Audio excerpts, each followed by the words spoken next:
সব সিধে হয়ে যাবে। আর বলবেন না মহারাজ, আজকে গিন্নি কাঁচা লঙ্কা দিয়ে কুচো চিংড়ির ঝালটা যা বানিয়েছিল না, খেতে খেতে দেরি হয়ে গেল। গোলগাপ্পি দেওয়ার আর জায়গা পাও না না? বিশ্বাস করুন, সত্যি খুব ভালো রান্না করেছিল গিন্নি, তাই আবার আরেক হাঁড়ি ভাত চড়াতে বললাম। আর সেটা খেয়ে আসতেই তো দেরি হয়ে গেল। আরো এক হাঁড়ি? মহারাজ কিছু মনে করবেন না, এই পাঠশালা বন্ধ করে সব গুছিয়ে তাপে এলাম। সুপ্রভাত মহারাজ। সুপ্রভাত মহারাজ। প্রভাত আজকে আর শুনেই। তোমরা সবাই এত কুঁড়ে হয়ে গেছো যে কি বলবো। মহারাজ, এই কুড়েমির আসল কারণ হচ্ছে চর্বি। কথায় আছে, যত বেশি চর্বি তত তাড়াতাড়ি মরবি। আপনি কি বলতে চাইছেন মন্ত্রী মশাই, যে আমি তাড়াতাড়ি মরে যাব আর আপনি মজা দেখবেন? ঠাকুর ঘরে কে, আমি তো কলা খাইনি ব্যাপার হয়ে গেল।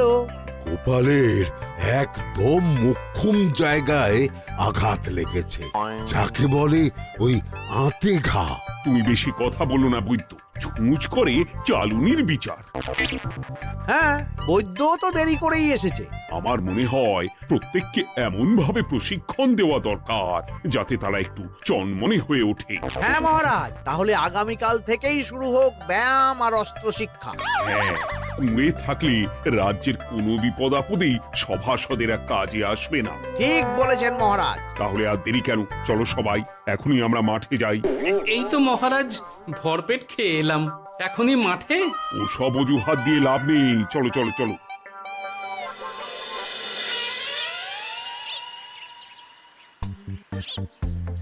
এবার সবাই সারিবদ্ধভাবে দাঁড়িয়ে পড়ো। এ কি, গোপাল কোথায়? মহারাজ, গোপাল আপনার পিছনে দাঁড়িয়ে আছে, চুপি চুপি। এই গোপাল, যাও যাও, মাঠের মাঝখানে গিয়ে দাঁড়াও। এই চাঁদি ফাটা রোদে কেন মহারাজ সুস্থ শরীরকে ব্যস্ত করছেন? এসব বাজে কথা শুনতে চাই না। শুয়ে বসে থেকে শরীরের কি অবস্থা করেছো? শরীরের নাম মহাশয়, যা সবে তাই সয়। তুমি যাবে না, তোমাকে এক্ষুনি বরখাস্ত করবো। কি জ্বালা! যেখানে আমার সব কাজ বুদ্ধি দিয়েই হয়ে যায়, সেখানে গায়ের জোরের কি দরকার? হ্যাঁ, এই গোপাল, আমি 1 থেকে 3 অব্দি গুনবো, তারপরে সবাই এই মাঠের ধার বরাবর 5 বার পাক দিয়ে দৌড়বে। ঠিক আছে মহারাজ, আমি প্রস্তুত। আমি রোগা পটকা আছি, কোনো সমস্যাই হবে না। হয়ে গেল। সবাই প্রস্তুত? 1 2 3। কি হলো গোপাল, দৌড়াও দৌড়াও। মহারাজ, এর থেকে বেশি জোরে পারবো না। আই, কে আছো? একটা কঞ্চি দাও। এই সেরেছে। বেশ হয়েছে, বেশ হয়েছে, ব্যাটার এবার চর্বি কমবে। কি হলো গোপাল, হ্যাঁ হয়ে গেল? হ্যাঁ?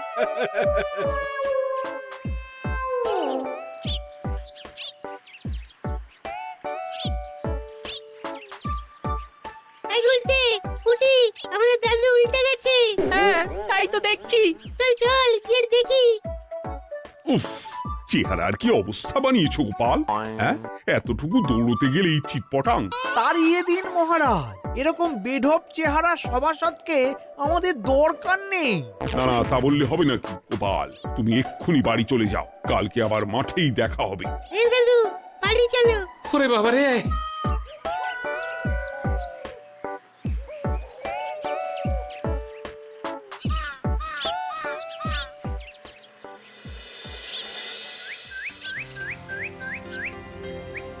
আরে ধুর ছাতার মাথা, তখন থেকে জল খেয়েই চলেছ। কি হয়েছে সেটা বলবে তো? শরীর চর্চা হয়েছে, শক্তি খরচা হয়েছে, আর পারছি না। উফ, বাপরে বাপ, কি পায়ে ব্যথা! এই জন্যেই আমি বলি বাপু, একটু বপুটাও নড়াও, কিন্তু কার কথা কে শোনে? ওরে বাবা, অকারণে সুস্থ শরীর ব্যস্ত করবো কেন বলো তো? বেশি নড়াচড়া করলেই আয়ু কমে যায়। তোমার এই বাজে কথা কোন শাস্ত্রে লেখা আছে শুনি? শাস্ত্রে কেন যাব, বাস্তবে জলজ্যান্ত উদাহরণ আছে। আমি মানতে পারছি না। হুম, মানতে পারছি না বললে তো হবে না, তোমাকে মানতেই হবে। বেশ, প্রমাণ করো। আমি যদি তোমাকে প্রমাণ করে দিতে পারি তাহলে আজ থেকে বাড়ির বাজার দোকান করার দায়িত্বটাও তোমাকেই নিতে হবে। দিদা তুমি তো ফেঁসে যাবে, দাদুর সঙ্গে বাজি লড়বে না। এই বাদ দে তো, তোর দাদু আগে প্রমাণ করুক যে বেশি নড়াচড়া করলে বয়স কমে। হ্যাঁ তাহলে বাজি? হ্যাঁ বাজি। আচ্ছা ঠিক আছে, বেশ। তুমি তুমি একটা পশুর নাম বলো তো, যারা খুব তাড়াতাড়ি দৌড়য়। ঘোড়া, হরিণ, চিতাবাঘ আরো আছে। আচ্ছা, এবার সবচেয়ে আস্তে আস্তে কোন পশু চলে এরকম একটা পশুর উদাহরণ দাও। কেন কচ্ছপ? এই তো পেয়ে গেছে উত্তর। এবার তুমি বলো তো, কচ্ছপ কত বছর বাঁচে আর ঘোড়া, হরিণ, চিতাবাঘ এরা কত বছর বাঁচে? চিতাবাঘ, ঘোড়া কেউই 30 বছরের বেশি বাঁচে না, কিন্তু কচ্ছপ 300 বছরও বেঁচে থাকে। হেরেছে, হেরেছে, আমার বউ হেরেছে। উফ, জীবনের কত বড় চাপ নেমে গেল। হ্যাঁ, এই তুমি আমাকে এভাবে হারালে। তখনই বললাম দাদুর সঙ্গে বাজি লড়তে যেও না। নাও এবার খেলা সামলাও।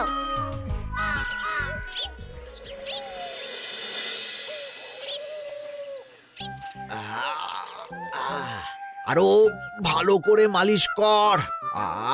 আজকে ছোটাছুটি করে পা দুটো বেশ ব্যথা ব্যথা করছে। কালকে তো আবার অন্য পরীক্ষা।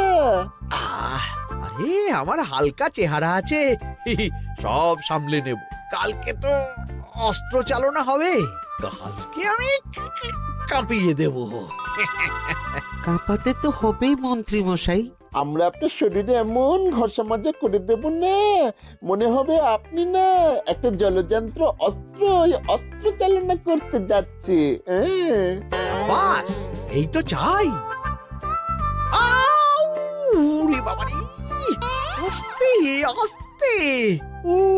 আরে বাবা, আপনার তো ইস্পাতের শরীর, ভাঙবে তবু মচকাবে না। চিন্তা করছেন কেন? ভয় পাবেন না, ভয়কে জয় করতে হবে। আরে আরে আরে, তোরা আমার কথাটার সাথে করছিসটা কি? মানুষটা মরে যাবে তো। চিন্তা করো না গিন্নি। বাবা, ওরা বলেছে আমার ইস্পাতের শরীর, ভাঙবে তবু মচকাবে না। একবার এই বুড়ো বয়সে হাত পা ভাঙলে কি সামলাবে শুনি?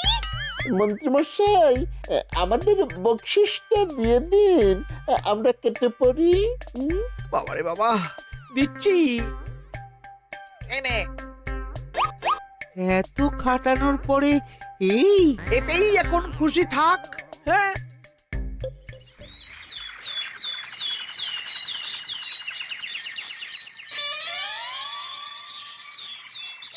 এবার তোমাদের সকলকে অস্ত্র শিক্ষা দেওয়া হবে। উফ, রোজ রোজ কি জ্বালাতনে পড়েছি, বাপরে বাপ।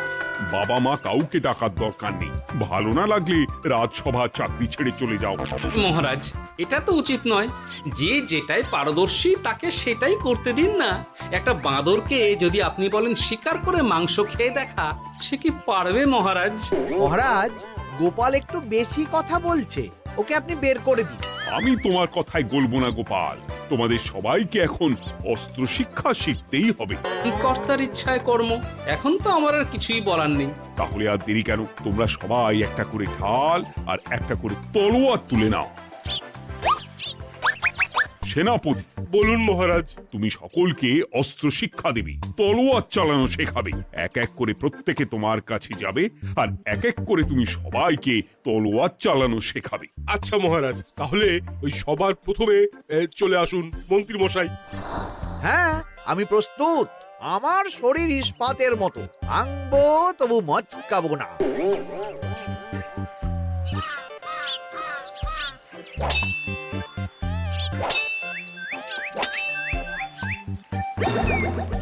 কি কেমন দিলাম?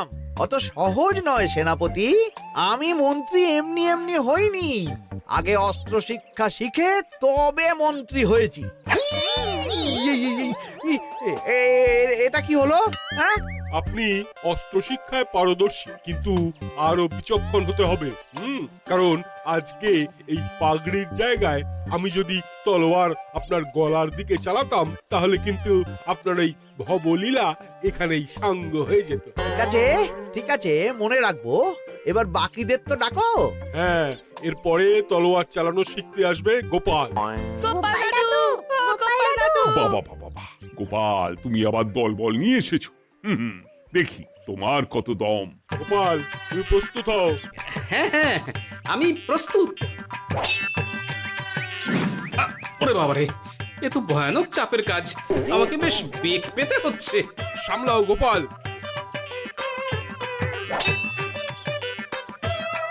না, আমাকে অন্য রাস্তা দেখতে হবে। সেনাপতি, মহারাজের দিব্যি, তুমি আমার দিকে তলোয়ার ঢাল বাড়াবে না। এই এই, এটা কি হলো? সত্যি তো, এটা কি হলো? গেল গেল গেল গেল গেল গেল গেল, দুটিটা খুলে গেল গো। দেব নাকি এবার কুচ করে কেটে? জিতে গেছি, জিতে গেছি। এটা কি হলো? শত্রুপক্ষ কখনো কারো দিব্যি শুনবে না। আর সেনাপতি, তুমি কি ওখানে দাঁড়িয়ে দাঁড়িয়ে মজা দেখছো? আমি কি করব মহারাজ, গোপাল যে আপনার দিব্যি দিয়ে দিল। গোপাল বেটা খুব চালাক। তাহলে এখন উপায়? ওসব গোপাল তোমাকে বোকা বানাবার জন্য করেছে। তুমি ধুতি ঠিক করে আবার লড়াই চালিয়ে যাও। যথাজ্ঞা মহারাজ।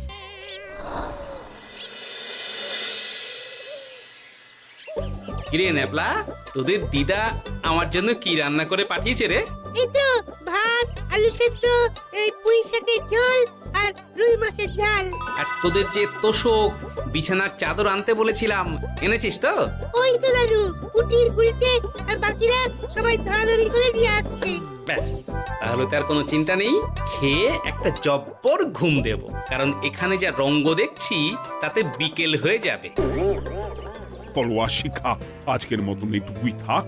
এবার শুরু হবে বল্লম শিক্ষা। সবাই আবার আগের মতন সারিবদ্ধভাবে দাঁড়িয়ে পড়ো। আহ, তোদের দিদা পুঁই শাকটা কিন্তু বেশ জব্বর বানিয়েছে। তোদের দিদার হাতের রান্নার কোনো তুলনাই নেই। আহা, কি স্বাদ! এ কি, গোপাল আবার কোথায় গেল? এই তো মহারাজ, আমি এখানে ওই পুঁইয়ের ঝোল আর রুইয়ের ছাল দিয়ে ভাত খাচ্ছি। এসব কি মাঠের মধ্যে খাওয়া? আরে শরীরটাকে তো রাখতে হবে। তাড়াতাড়ি খেয়ে এইদিকে এসো। আসছি আসছি আসছি। এবার আমি তোমাদের দেখাবো কিভাবে বল্লম নিয়ে তেড়ে যেতে হয়। দেখান মহারাজ।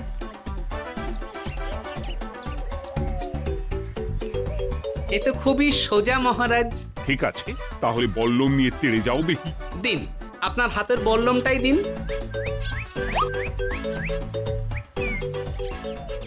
আরে আরে, গোপাল তো মাঠ থেকেই চলে গেল।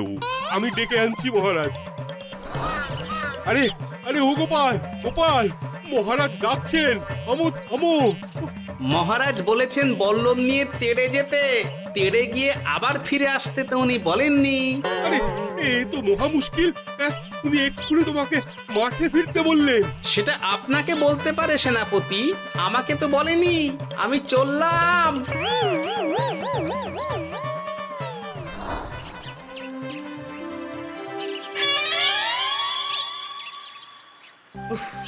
বাবারে বাবা, কি ঝক্কি! অনেক বুদ্ধি করে মাঠ থেকে খাটে চলে এসেছি। আমি আর উঠছি না। এ কি বলি, তোমাদের তো এখন অস্ত্র শিক্ষা নেওয়ার কথা। হ্যাঁ, তোমার বলা নেই, কোয়া নেই, অমনি বাড়ি চলে এলে। আরে বাবা, ওইসব অস্ত্র শিক্ষা মানেই সুস্থ শরীরকে ব্যস্ত করা, অসহ্য খাটনি, অযথা কষ্ট। কষ্ট করলে তবেই কেষ্ট পাওয়া যায়। হ্যাঁ, তোমায় আমি আগেও বুঝিয়েছি, যেখানে বুদ্ধি কথা বলে সেখানে দেহের শক্তি নীরব দর্শক গিন্নি। আরে বাবা, সে না হয় বুঝলাম, কিন্তু মহারাজ তো ভালোর জন্য সবাইকে অস্ত্র শিক্ষা দেওয়ার চেষ্টা করছে না। আরে বাবা, যার যা কাজ তাকে সেটা করালেই পারে। মহারাজ তো সেটা বুঝতেই চাইছেন না। আমি এখন ঘুমো।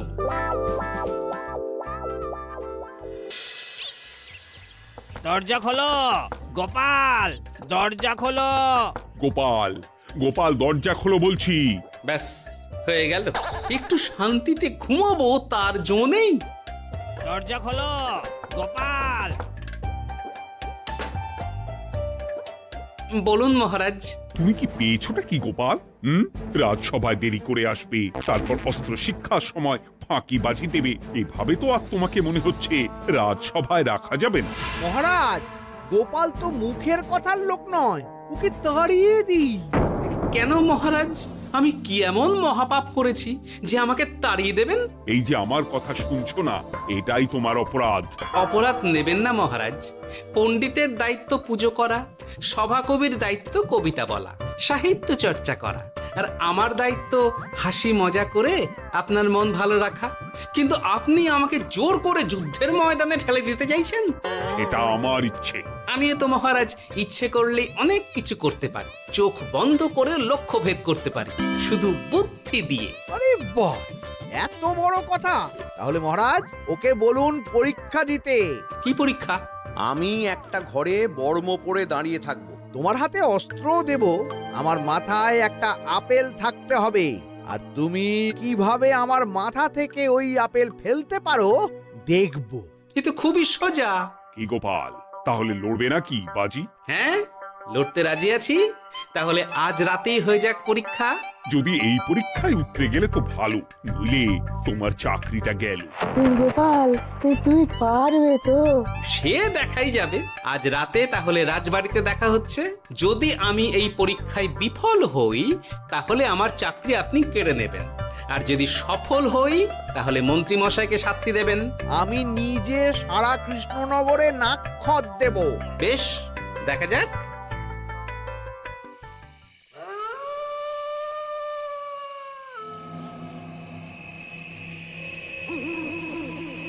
কি মন্ত্রীমশাই, ব্যবস্থা সব ঠিকঠাক হয়েছে তো? হ্যাঁ, এবার শুধু গোপালের পরীক্ষার পালা। আমি তাহলে বাইরে গেলাম, গোপালকে পাঠিয়ে দিচ্ছি।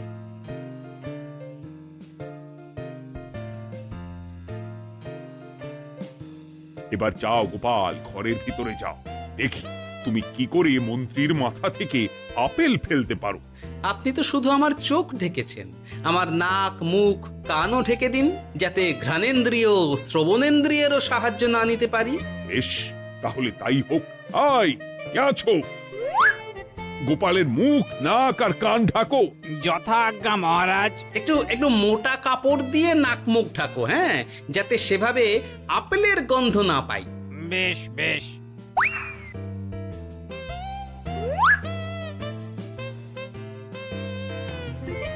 যাও গোপাল। গোপাল, এবার তোমার চাকরি গেল। এবার তুমি কি করবে? কি করবে? দৌড় ঝাঁপে ফাঁকিবাজি? হ্যাঁ?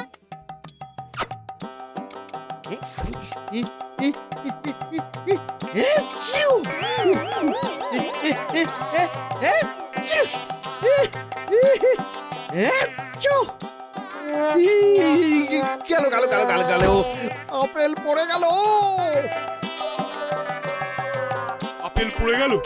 মহারাজ, এর মধ্যেই গোপাল আপেল ফেলে দিয়েছে। ঘরের ভেতরে চলো।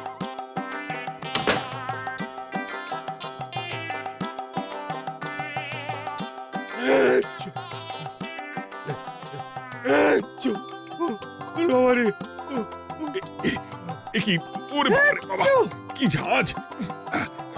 ওরে বাবারে বাবা। কি মহারাজ, দেখলেন তো গোপালের চমক? অস্ত্র ছাড়াই আপেল ফেলে দিলাম। কি, এটা তো তুমি নীতি বিরুদ্ধ কাজ করেছো। সারা ঘরে নস্যি ছড়িয়ে দিয়েছো। মহারাজ, হাঁটতে গিয়ে আপেল পড়ে গেছে। এবার সারা কৃষ্ণনগরে নাক্ষত দিতে হবে। সত্যি সত্যি গোপাল, বুদ্ধি তো তোমার জুড়ি মেলা আভার। আমার নাম গোপাল ভাঁড়।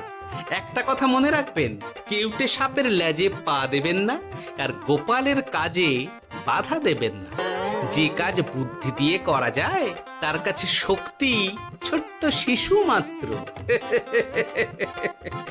সত্যি গোপাল, আজ তুমি সেটাই প্রমাণ করে দিলে। আর আজ থেকে তোমাকে তোমার ইচ্ছার বিরুদ্ধে খাটাবো না। তুমি খাও দাও ভুড়ি বানাও। যার যা কাজ সে তাই করবে। যেমন এখন মন্ত্রী মশাই নাক্ষত দেবেন। হ্যাঁ, ভুল করে বাজি ধরে ফেলেছি, এখন নিজেই চাপে পড়ে গেলাম। তাহলে আর দেরি কেন, নাক্ষত এখন থেকেই শুরু হোক। কৃষ্ণনগরের রাস্তা শেষ হতে হতে সকাল হয়ে যাবে।